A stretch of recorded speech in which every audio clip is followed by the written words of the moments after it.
Another Fat Family production. Wambudana na nemskana asingakude but achikude.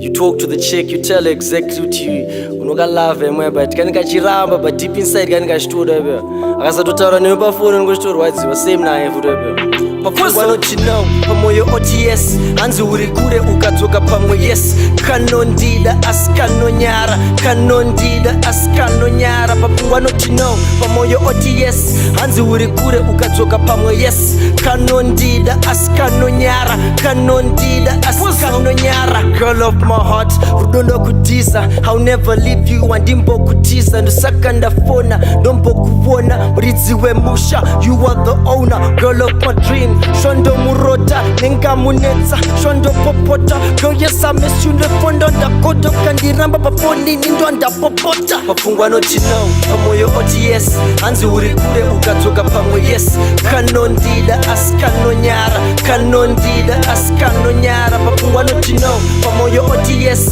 hanzi uri kure ukadzoka pamwe yes kanondida asikanonyara kanondida asikanonyara level rekuseri shima next door pese pandomuona I need a more avandinzwisise avandinipise avandinzwisise mirandikakise. So then I told her yes then I told her hapana mumwe handidi mumwe andiende kumwe handidi mumwe ndiweka that kuti ini ndifumbe papungwa nochino pamoyo OTS hanzi uri kure ukadzoka pamwe yes kanondida asikanonyara kanondida asikanonyara papungwa nochino pamoyo OTS hanzi uri kure ukadzoka pamwe yes kanondida asikanonyara kanondida asikanonyara. Girl of my heart rudondo kutiza I'll never leave you andimbo kutiza ndosaka ndafona ndombo kuona ridziwe musha you are the owner girl of my dream shondo murota nengamunetsa shondo popota